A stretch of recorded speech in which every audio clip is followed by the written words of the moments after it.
I was sipping my morning coffee when I saw it on Instagram. My only son, Tyler, beaming in a tailored suit, his arm wrapped around a beautiful young woman in a wedding dress. Her parents stood proudly beside them. The caption knocked the breath from my lungs. With the family that always supported me, 35 years of sacrifice erased in one social media post. The son I raised alone after his father died now, married without telling me. The house he lived in, the one I bought him but kept in my name, suddenly felt like a monument to my own foolishness. By noon, I had already called my lawyer. The day I found that Instagram post started like any other Tuesday. I woke at 5:30, made my coffee strong with just a splash of cream, and settled into my favorite chair by the window. Retirement still felt new after 35 years of nursing, but I cherished these quiet mornings. I scrolled through my phone, checking on friends and family, when Tyler's post appeared. Posted just 3 hours earlier. 3 in the morning our time, which meant they were probably somewhere in Europe. A wedding. My only child had gotten married without a word to me. No invitation, no phone call, nothing. I stared at the photo for what felt like hours. Tyler looked handsome in his suit, happier than I'd seen him in years. His new wife, Sarah, was stunning, in a simple white dress that probably cost more than I made in 3 months as a nurse. And there were her parents, the Williamsons, smiling proudly in designer clothes that screamed old money and privilege. With the family that always supported me. Those words burned into my brain. I'd spent my entire adult life supporting Tyler. After Jack died of a heart attack when Tyler was just 10 years old, I worked double shifts at Memorial Hospital to keep our lives together. I'd go straight from an overnight shift to Tyler's baseball games, fighting to keep my eyes open but never missing a single one. I helped with science projects and college applications during my precious few hours between shifts. I postponed my own dreams of travel and further education so Tyler could have everything he needed. When Tyler graduated from engineering school 5 years ago and landed his first real job, I used nearly all of my savings to buy him that house. It was a modest 3-bedroom in a nice neighborhood, nothing fancy but with good bones. I kept it in my name initially for tax purposes, with plans to transfer it to him once he was more established. We had an agreement that his monthly payments to me would go toward maintenance and property taxes, with a portion saved toward the eventual down payment on a bigger place when he started a family. A family, I whispered to myself, the tears finally breaking free. He has a family now. My hands shook so badly I dropped my phone. The screen cracked, a jagged line splitting the wedding photo in two. It felt appropriate somehow. I called Martha, my best friend since nursing school. She answered on the 3rd ring, her voice thick with sleep. Casey? It's not even 7. Is everything okay? Tyler got married, I said, my voice breaking. He didn't tell me. I found out on Instagram. There's pictures of him with Sarah and her parents. The Williamsons were there, but I wasn't even told it was happening. Oh my God, Martha said, suddenly wide awake. I'll be right over. While waiting for Martha, I searched through Tyler's other social media accounts. Nothing else about the wedding, just the one Instagram post. I tried calling him, but it went straight to voicemail. I texted a simple, "Please call me," but got no response. By the time Martha arrived with emergency coffee cake and more tissues than one person could possibly need, I had moved from shock to a deep, aching hurt that settled in my chest like a stone. "Let me see the post again," Martha said, settling beside me on the couch. I handed her my cracked phone. She studied the image, her face darkening. With the family that always supported me, she read aloud. "Oh, Casey, what a slap in the face." "I don't understand," I said. "Where did I go wrong? When did I stop being his family?" Martha put her arm around me. "You didn't go wrong, honey.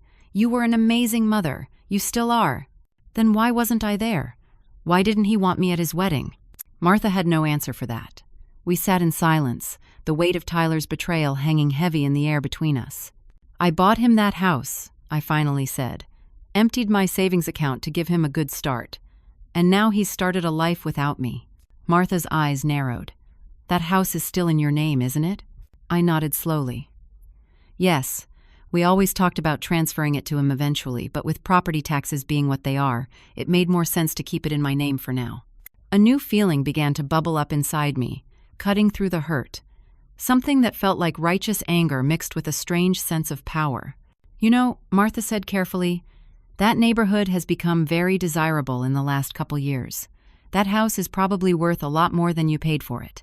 I met her eyes, and for the first time since seeing that Instagram post, I felt something other than pain. I felt resolve. Martha stayed with me most of that day. We dug deeper into social media, searching for any clues about Tyler's secret wedding.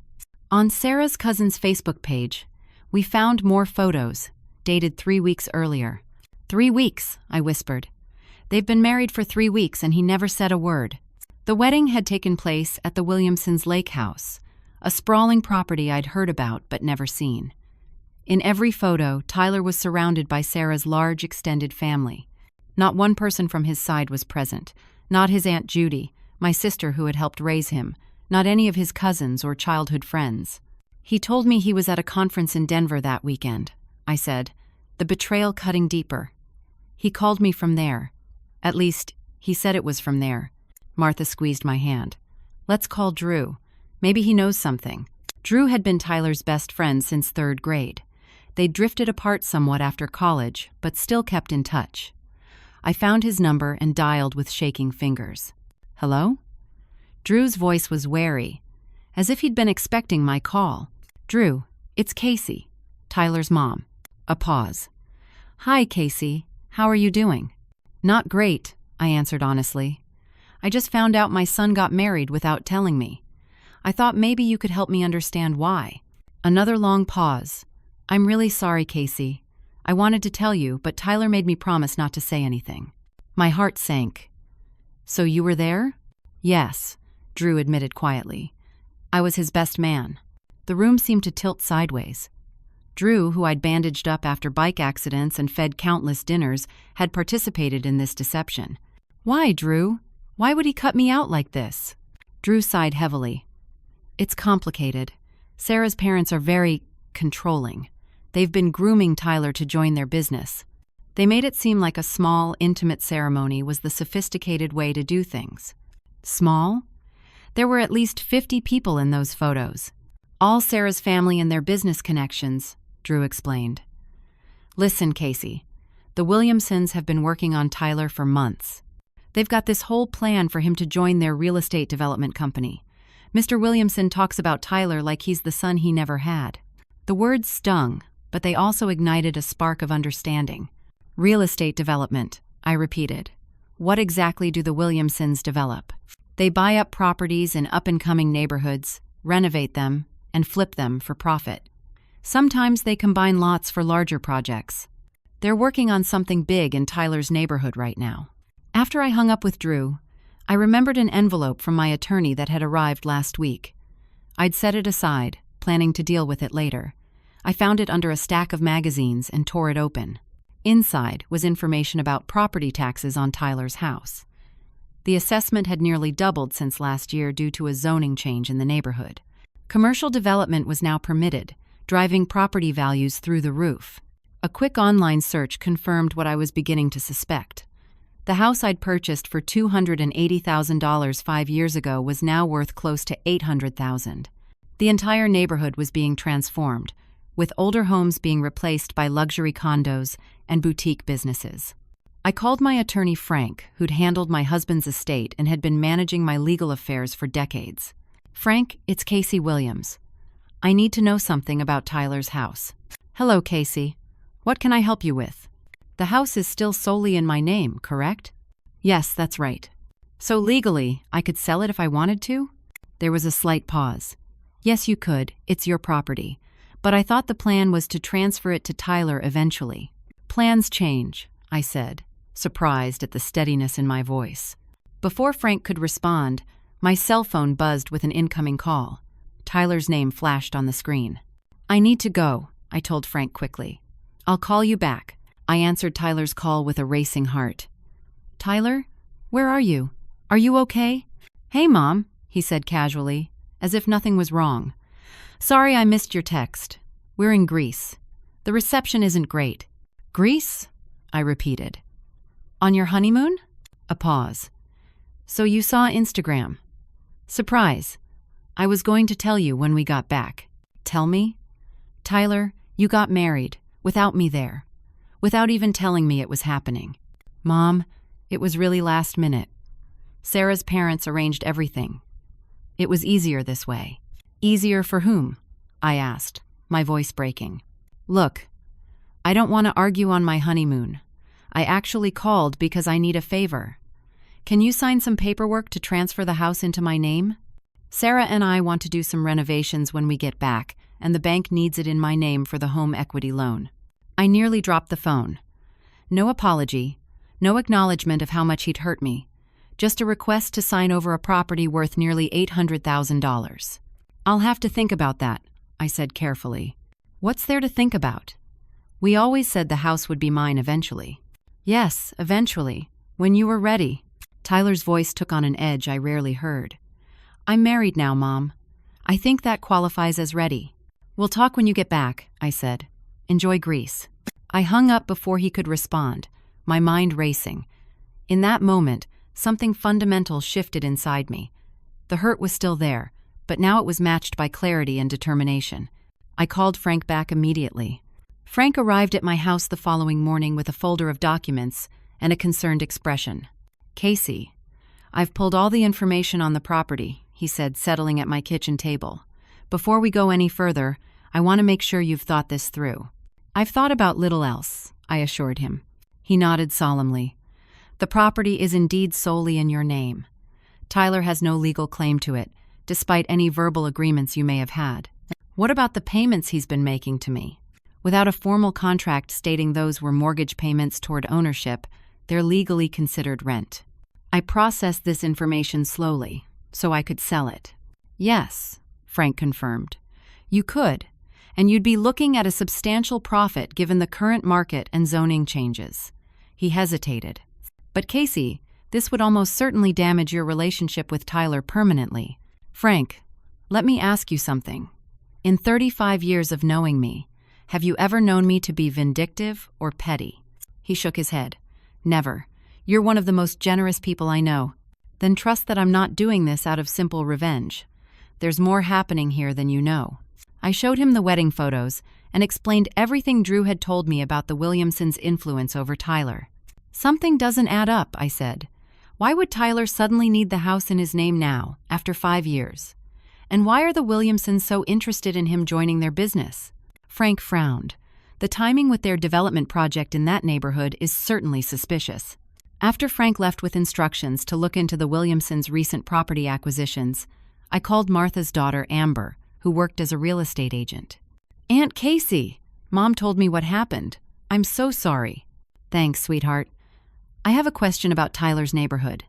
Have you sold any properties there recently? Actually, yes. 2 houses on his street in the last month. Both went for way above asking price. Who bought them? Different LLC names, but rumor has it they're all connected to Williamson Development. They're buying up the whole area.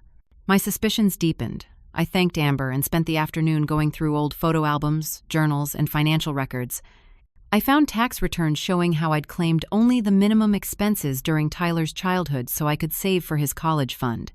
Bank statements documented the double shifts and overtime that had financed his education.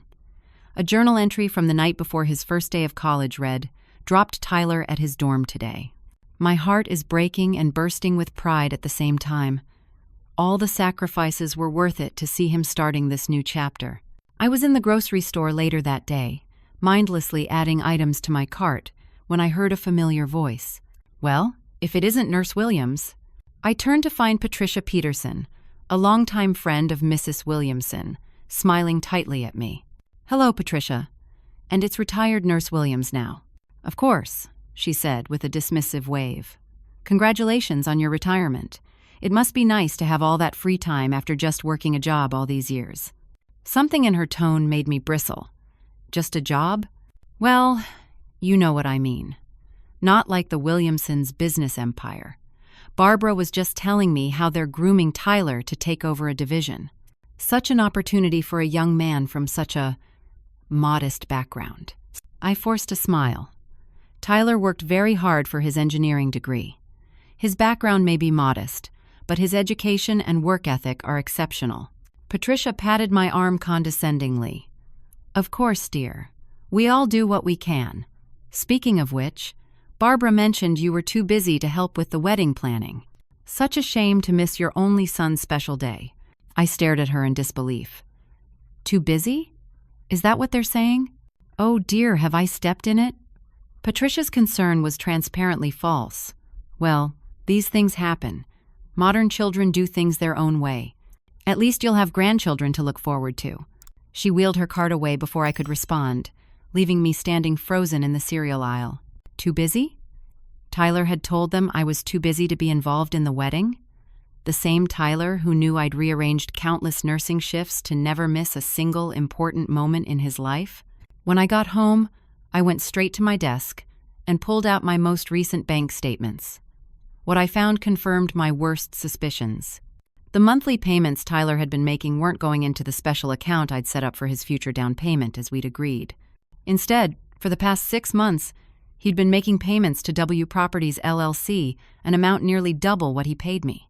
A quick internet search confirmed W Properties was a subsidiary of Williamson Development. I sat back in my chair, the pieces finally clicking into place. Tyler and the Williamsons weren't just planning for him to join their business. They were planning to use my house, the house I bought with my life savings, as part of their development project. They needed the property in Tyler's name so they could flip it without me knowing or benefiting. My own son had been manipulated into betraying me for profit, and his new in-laws had been orchestrating the whole thing. I spent a sleepless night weighing my options, my heart torn between maternal love and a lifetime of being taken advantage of. By dawn, I had made my decision. I called Frank with clear instructions. I want to list the house for sale immediately, I told Frank, and I want to use Amber as my agent. Within 24 hours, Amber had professional photos taken and the property listed. We set the price competitively, just below market value to attract immediate interest. You're sure about this, Casey? Amber asked as she placed the for sale sign in the front yard. Once this goes live, there's no going back. I'm sure, I said firmly. The response was immediate and overwhelming. By that evening, we had 7 offers, all above asking price. One of them, predictably, came from a company called New Horizon Developments, which Amber quickly confirmed was another Williamson subsidiary. They're offering $20,000 above asking, Amber said. It's the highest bid. Reject it, I said without hesitation. Accept the offer from the young family, the Johnsons. They're pre-approved, right? Yes, and they can close in 30 days. But Casey, the Williamsons are offering more money. This isn't about the money, Amber. It's about doing what's right. With the sale proceeding, I hired a moving company to pack Tyler's belongings and place them in a storage unit. I paid for 6 months in advance and made sure they knew to be careful with everything. I wasn't cruel, just determined. While supervising the packing, I found a box of letters and cards exchanged between Tyler and Sarah over the past year. I hadn't meant to read them, but a phrase caught my eye as I was closing one. Finally free from Mom's controlling influence. My hands trembled as I read further. Letter after letter detailed how Tyler felt I was too involved in his life, how Sarah and her parents had shown him what real success looked like, how they were planning a fresh start together. In his home office, tucked in a drawer, I found architectural drawings for renovating the house. The plans would effectively double its size while maintaining the original facade, perfect for the neighborhood character requirements, while maximizing profit upon resale. My phone rang just as the movers were finishing up. It was Tyler. Mom, what the hell is going on? Amber just posted on Facebook about her newest listing. My house is her newest listing. Hello, Tyler. How's Greece? We flew back early. What are you doing? You can't sell my house. It's not your house, Tyler. It's mine. The deed is in my name. This is insane. We're on our way there now. 2 hours later, Tyler's car screeched to a halt in front of the now empty house. He wasn't alone. Sarah and her father, Harold Williamson, were with him. All 3 stormed up to where I waited calmly on the front porch. Mom, stop this right now, Tyler shouted, his face flushed with anger. Stop what? Selling my property? I'm afraid I can't do that. The Johnsons have already had their offer accepted. Lovely young couple with twins on the way. Harold Williamson stepped forward, his expensive suit and commanding presence clearly meant to intimidate. Mrs. Williams, I'm sure we can work this out reasonably. There appears to be a misunderstanding." "No misunderstanding at all, Mr. Williamson. I understand perfectly what's been happening. You've been grooming my son to join your business, planning to use this property as part of your development project, and deliberately excluded me from my only child's wedding. It's all very clear." Sarah's perfectly made-up face contorted with rage. "You're just jealous that Tyler finally has people in his life who actually support his ambitions instead of holding him back." I looked at this young woman who had helped drive a wedge between me and my son. "Is that what you think I've done? Held him back? Who do you think put him through college without a penny of debt? Who worked double shifts for 15 years so he could have every opportunity? Who bought this house so he could have a stable start to his adult life?" "That's exactly the problem," Sarah snapped. "You hold all that over his head. You use your sacrifices to control him."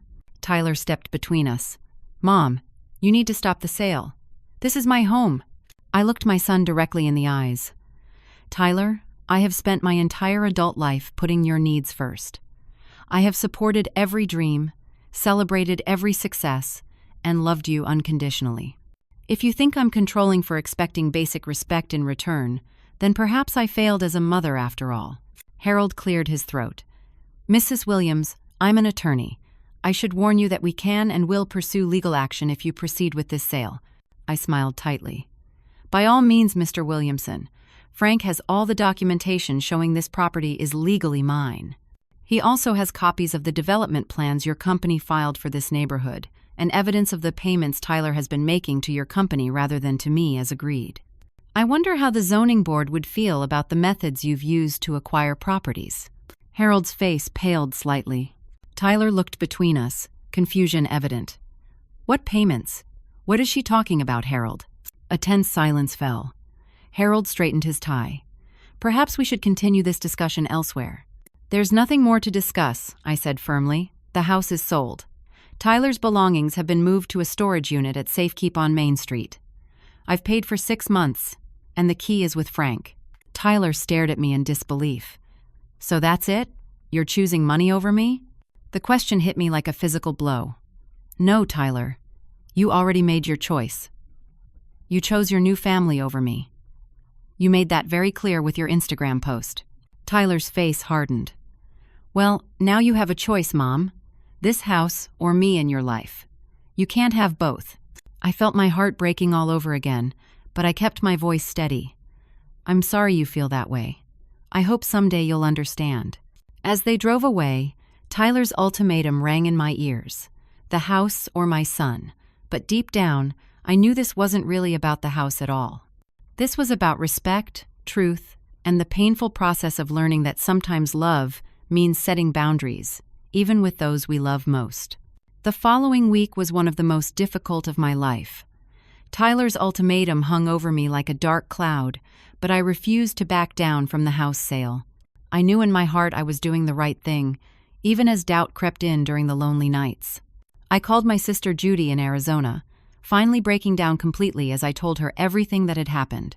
"Casey," Judy said after listening to the whole story, "why didn't you tell me sooner?" I was embarrassed, I admitted. What kind of mother gets excluded from her only child's wedding? There was a long pause on the line. "Casey, there's something you need to know. Tyler did invite me to the wedding." My heart stopped. "What?" "He called about a month ago, very secretive, saying they were having a small ceremony at Sarah's parents' lake house. He specifically told me not to mention it to you because you didn't want to attend." The room seemed to spin around me. "He told you I didn't want to attend my own son's wedding?" "He said you two had discussed it and you felt it would be too much for you. That Sarah's family was too overwhelming and you preferred to celebrate with them privately later." "Judy, that's a complete lie. I knew nothing about the wedding until I saw it on Instagram after the fact." Judy's voice hardened. "I'm coming to stay with you. I'll be on the next flight out." With Judy on the way, I tried to distract myself by checking social media, a decision I immediately regretted. Sarah's mother, Barbara Williamson, had been making thinly veiled posts about me for months. "Some people just can't let their children grow up," read one from 8 weeks earlier. Another posted just after the wedding. "So blessed to welcome a new son who appreciates the value of real family support." The most recent posted just hours ago. Sad how some people put money above family. No wonder they end up alone. I was still staring at my phone in shock when the doorbell rang. It was Drew, Tyler's childhood friend, looking uncomfortable but determined. "I should have told you everything sooner," he said as I invited him in. "I feel terrible about how this all happened." Over coffee, Drew revealed what he'd observed in the months leading up to the wedding. "The Williamsons started working on Tyler almost as soon as he and Sarah got serious," Drew explained. "At first it was just dinners and including him in family events. Then Mr. Williamson started mentoring him, showing him the development business. Tyler was flattered by the attention." "When did it change from mentoring to manipulation?" I asked. Drew sighed. "It was gradual. They started making comments about how you were getting older, how you hadn't planned well for retirement. They convinced Tyler that you'd need expensive care eventually and would become a financial burden to him." "What?" I gasped. "I've saved carefully my whole life. I have a good pension and investments." "They painted a picture that you were financially irresponsible," Drew continued, "and Tyler, he started to believe it. They offered him this vision of wealth and success if he joined the family business. The wedding was the final step in making him officially part of their world." After Drew left, I checked our joint emergency account, one Tyler and I had maintained since his college days. The account that had held nearly $40,000 was now empty except for $87. The withdrawal had been made 3 days after the wedding. That evening, a letter arrived from Tyler. I opened it with shaking hands. "Mom," it began, "I can't believe you would betray me like this. After everything I've done to build my life, you're punishing me for finding happiness with Sarah. You've always been unsupportive of our relationship because you're jealous of her family's success. This house sale proves what Sarah's parents have been saying about you all along. Unless you stop this vindictive behavior, we can't have a relationship going forward."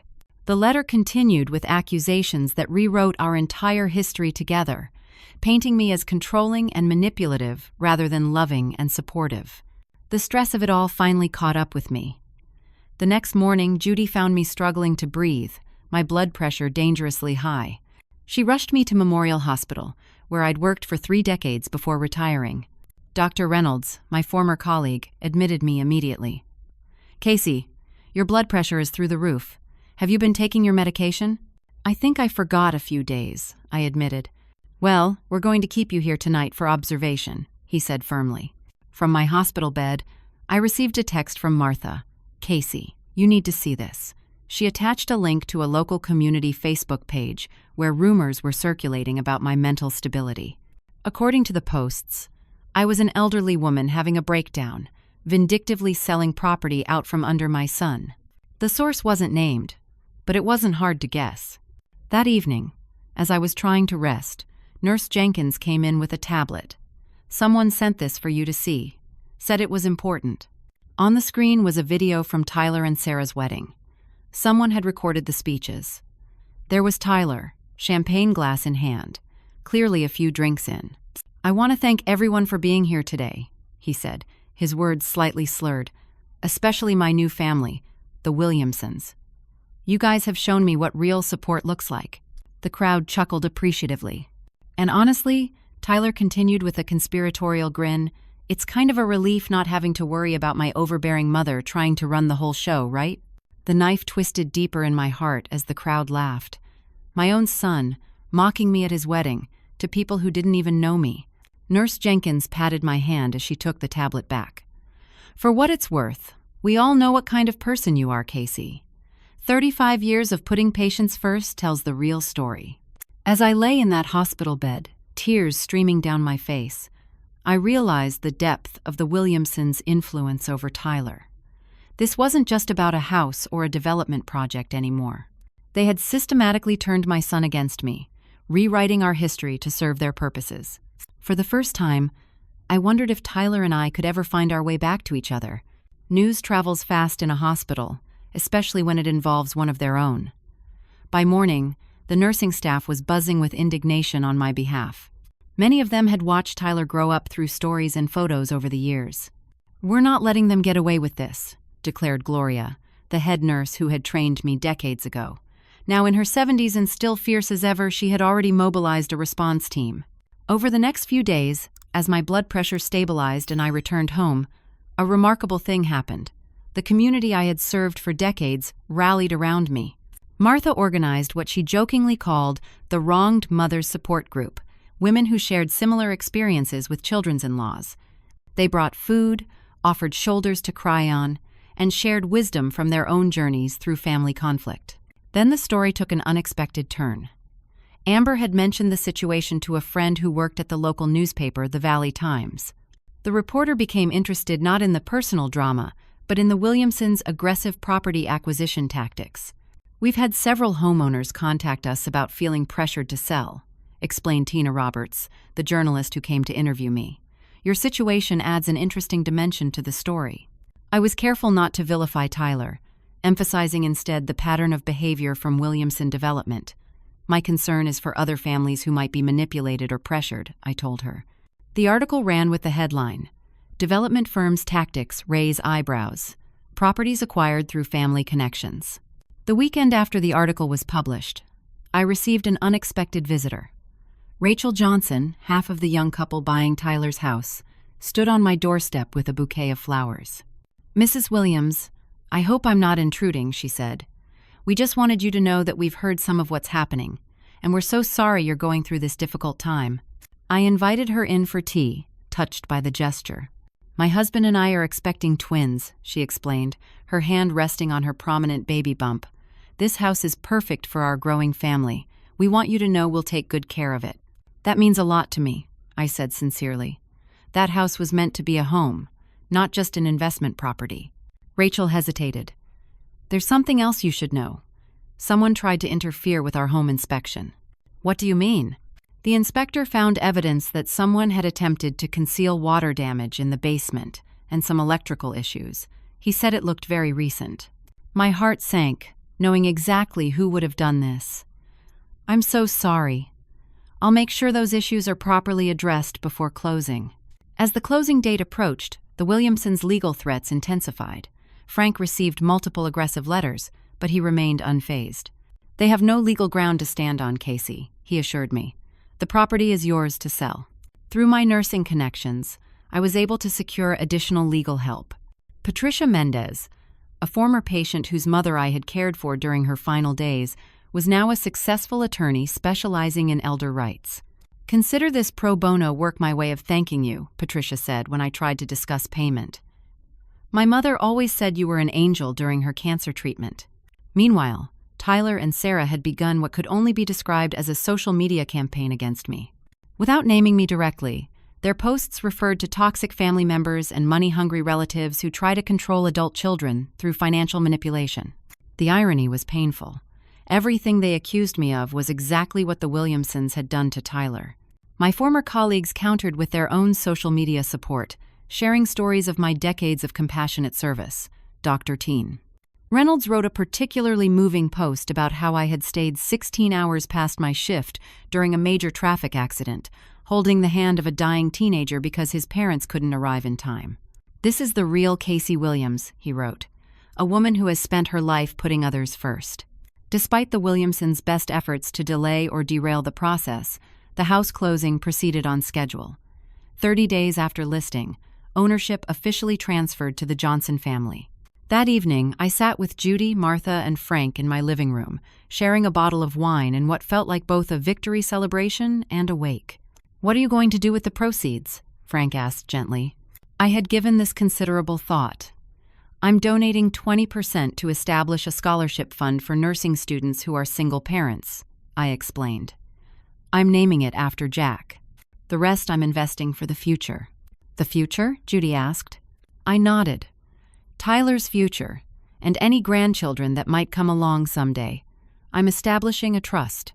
They may have written me out of their lives for now, but I'm not writing them out of mine forever."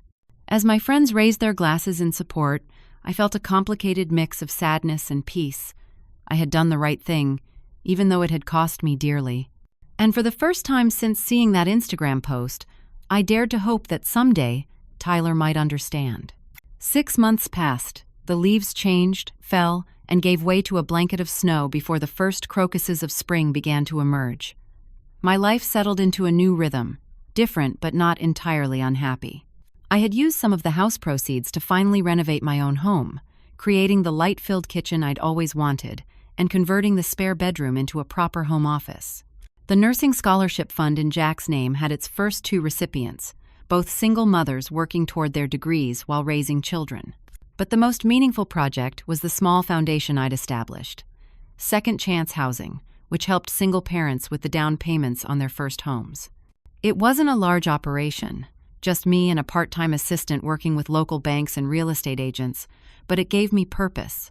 I heard about Tyler and Sarah, mostly through the grapevine. The Williamsons' grand development project had hit a major roadblock when the city council denied critical permits after community pushback. The financial strain had apparently caused tension in their marriage. Amber says Sarah's spending 2 weeks at her parents' place, Martha told me during our weekly lunch. Apparently she's not happy with Tyler's inability to provide the lifestyle she expected. I just nodded, refusing to take pleasure in their difficulties despite everything that had happened. Then came a Wednesday, in early May, the anniversary of Jack's death. As I did every year, I visited the cemetery with fresh flowers. Jack had been gone 25 years, but I still talked to him sometimes, especially when life became complicated. "I wish you were here to tell me if I did the right thing," I said quietly, arranging daisies, his favorite, on the grave. "I miss your steady hand, Jack. Tyler needs a father's guidance now more than ever." Lost in thought, I didn't immediately notice the figure standing a few yards away, watching me. When I finally looked up, my breath caught. Tyler. My son, looking thinner and somehow older than when I'd last seen him, stood awkwardly among the gravestones. He held a small bunch of wildflowers. "Mom," he said hesitantly. "Tyler, this is a surprise." He shifted uncomfortably. "I come every year. Usually later in the day." "I know," I said softly. Martha's granddaughter worked at the florist shop and always let me know when Tyler ordered his annual arrangement. Tyler stepped forward, placing his flowers beside mine. Dad would have turned 60 this year. Yes, he would have. I watched my son's face carefully. He'd be proud of the man you've become, despite some recent detours. Tyler's eyes filled with tears, his carefully constructed facade crumbling. Would he? Because I'm not proud of myself right now. Something broke open between us in that moment. There in the quiet cemetery, with Jack's memory surrounding us, the truth finally found space to breathe. I messed up, Mom. I messed up so badly. I wanted to reach for him, to hold him as I had when he was small, but I held back. "Why don't we sit and talk?" We found a bench beneath an old oak tree. For several minutes, neither of us spoke. "Sarah left," Tyler finally said. "Not just the 2 weeks at her parents'. She's filed for separation." "I'm sorry to hear that." He laughed bitterly. "Are you? After what she helped do to you?" "I'm sorry you're hurting," I clarified. "I never wanted that." Tyler ran his hands through his hair, a gesture so familiar it made my heart ache. The Williamsons' development project collapsed. The investors pulled out after the permit issues. Harold had leveraged everything on its success. They're facing bankruptcy. "And that affected your marriage?" "Sarah married me, thinking I was her parents' golden ticket, the promising protege who would help secure their legacy. When it all fell apart and I was just an engineer with a regular job again, she couldn't handle it." I listened quietly, letting him tell his story at his own pace. "They manipulated me, Mom. They convinced me you were financially irresponsible, that you'd become a burden to me. They showed me documents, projections of care costs. Said you'd drain me dry in your old age if I didn't protect myself. And you believed them," I said, not as an accusation, but as a simple statement of fact. Tyler nodded miserably. "They were so convincing. Harold would show me properties they'd developed, talk about the millions they'd made. It was intoxicating. And they made me feel special, chosen, while making me the villain." "Yes." Tyler wiped at his eyes. "They suggested I keep the wedding small and private, said it would be easier that way. Before I knew it, they'd planned the whole thing at their lake house, invited all their connections. When I asked about inviting you, they said it would be better to present you with a fait accompli. A done deal," I translated. "Right. They said you'd try to take over otherwise. And somehow I believed them. Even though my whole life, you've never been controlling, just supportive." I took a deep breath. "Why did you tell Aunt Judy I didn't want to come?" Tyler looked down in shame. The Williamsons suggested it. Said it would prevent family drama if everyone thought it was your decision. I was a coward, Mom. I was so wrong. We sat in silence for a moment, the weight of his confession hanging between us. The house, Tyler said finally. I understand now why you sold it. Do you really? You found out about the Williamsons' plan to use it for their development. And about me making payments to their company. I nodded. They were using you to get that property, Tyler. And you were letting them. I know that now. He swallowed hard. Mom, the things I said to you that day, the ultimatum, I'll regret that for the rest of my life. I felt the hard shell around my heart begin to crack. Tyler, I never stopped loving you. Even at my angriest, my most hurt, I never stopped being your mother. You don't deserve your forgiveness. Probably not, I agreed, surprising him. But relationships aren't about deserving. They're about choosing, every day, to love someone despite their flaws. I've never stopped choosing you, even when you stopped choosing me. Tyler broke down then, sobbing like he hadn't since he was a small boy. I finally reached for him, pulling him into my arms. I'm so sorry, Mom. I'm so sorry. I know, honey, I know. Over the next few months, reconciliation came slowly. Tyler began therapy to address the manipulation he'd experienced and his own insecurities that had made him vulnerable to it. We established clear conditions for rebuilding our relationship: complete honesty, respect for boundaries, and actions rather than just words to demonstrate change.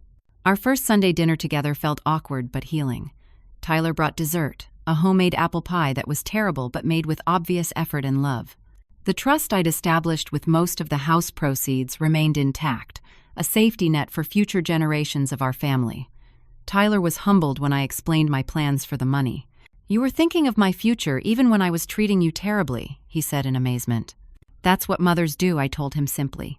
3 months into our reconciliation, Tyler joined me at a second chance housing project, helping install new appliances for a single father of 3. Watching him patiently explain to the 8-year-old daughter how the dishwasher worked, I saw glimpses of the compassionate man I'd raised. In late summer, Sarah returned, asking Tyler to consider reconciliation. To my surprise, he set firm conditions, including family therapy and respectful treatment of me. She agreed, seemingly chastened by her parents' financial collapse and her own role in the family drama. Our first meeting was tense but civil. I owe you an apology, Mrs. Williams, Sarah said stiffly. My parents' influence is no excuse for how I behaved. Call me Casey, I offered. And we all make mistakes, especially when family is involved. By Thanksgiving, our fractured family had begun to heal enough that I hosted dinner at my newly renovated home. Tyler and a humbler Sarah came, as did Martha's family, Judy, and even the Johnsons with their new twins. The table was crowded with food, conversation, and cautious hope. After dinner, as everyone chatted over coffee and pie, Tyler found me alone in the kitchen. Mom, I've been thinking about something you said at Dad's grave, about me needing a father's guidance. I nodded, remembering. I think I've finally understood what Dad would have told me, Tyler continued, that true family isn't about property or business connections. It's about who stands by you at your worst, who tells you the truth even when it hurts, who loves you unconditionally but not blindly. I felt tears spring to my eyes. Your father was a wise man. Tyler smiled, the first genuine smile I'd seen from him in too long. He chose you as his partner, so he must have been. As we rejoined the others, I looked around at the unlikely gathering. A year ago, I could never have imagined this scene. The journey from that devastating Instagram discovery to this moment had been painful beyond words, but also transformative. Sometimes love means selling a house to save a relationship. Sometimes boundaries are the most loving gift we can offer. And sometimes, the family that truly supports you isn't the one in the social media caption, but the one that stays when the filters fade and real life comes into focus. Has someone in your life ever made you choose between your dignity and your relationship with them? What would you have done in my shoes? Comment below with your thoughts.